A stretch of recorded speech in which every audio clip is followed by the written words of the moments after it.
Hi hello നമ്മൾ കഴിഞ്ഞ ദിവസം ഒരു ക്ഷേത്ര ദർശനം നടത്തിയിട്ടുണ്ടായിരുന്നു കേട്ടോ. അപ്പോൾ അതിൻ്റെ വിശേഷങ്ങളൊക്കെയാണ് ഞാൻ പറയുന്നത്. നിങ്ങൾ ഈ കാണുന്നത് ചരിത്രപ്രസിദ്ധമായ വളരെയധികം പ്രസിദ്ധമായിട്ടുള്ളൊരു ക്ഷേത്രമാണ് വൈക്കം ശ്രീ മഹാദേവ ക്ഷേത്രം. അപ്പോൾ എന്താ പറയുക, ചരിത്രത്താളുകളിൽ വളരെയധികം ഒരു പ്രധാനപ്പെട്ട ഒരു ക്ഷേത്രമാണ് കേട്ടോ അത്.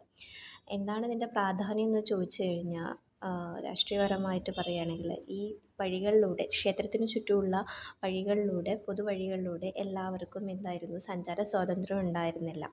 അപ്പോൾ അതിനൊക്കെ എതിരെ ഒരുപാട് മഹാരഥന്മാർ പ്രവർത്തിച്ചിട്ടാണ് ഇന്ന് നമുക്ക് ഈ കാണുന്ന രീതിയിൽ ക്ഷേത്രത്തിന് ചുറ്റും സഞ്ചരിക്കാനും ക്ഷേത്ര ദർശനമൊക്കെ നടത്താനും ഒക്കെ സാധിക്കുന്നത് കേട്ടോ. 1924 25കളിലൊക്കെ ആയിരുന്നു ചരിത്രപ്രസിദ്ധമായ വൈക്കം സത്യാഗ്രഹം നടന്നിട്ടുണ്ടായിരുന്നത്.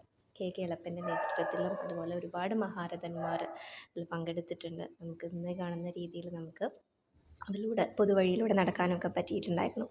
അപ്പോൾ ഇവിടെ ഉള്ളത് വൈക്കത്തപ്പനാണ്, മഹാദേവനാണ് ഇവിടെ ഉള്ളത്. അപ്പോൾ കയറി തൊഴുമ്പോൾ നമുക്ക് വളരെയധികം ഒരു പോസിറ്റീവ് വൈബാണ് കേട്ടോ നമുക്ക് ഫീൽ ചെയ്തിട്ടുള്ളത്. നമ്മുടെ ഒരുപാട് വിഷമങ്ങളും ഒക്കെ നമുക്ക് ഒരു കുറ്റമില്ലാതെ പറയാൻ പറ്റുന്ന, കേട്ട് നിൽക്കുന്ന ഒരാളെന്ന് പറയുന്നത് തീർച്ചയായിട്ടും അത് ഭഗവാൻ തന്നെയാണ്, അല്ലേ? നമുക്ക് ആരോടും പറയുന്നതിനേക്കാളും നമുക്ക് ഭഗവാനോട് നമ്മുടെ മനസ്സ് തുറന്ന് പറയാം. അപ്പോൾ നിങ്ങളൊക്കെ ഒരു മസ്റ്റായിട്ട് നമുക്ക് പറ്റുവാണെങ്കിൽ വിസിറ്റ് ചെയ്യണം. പിന്നെ ഈ നന്ദിദേവൻ്റെ ചെവിയിൽ നമ്മളൊരു കാര്യം പറഞ്ഞു കഴിഞ്ഞാൽ നമുക്കത് നടക്കും എന്നുള്ളതാണ്, നമുക്ക് അനുഭവമൊക്കെ ഉള്ളതാണ് കേട്ടോ.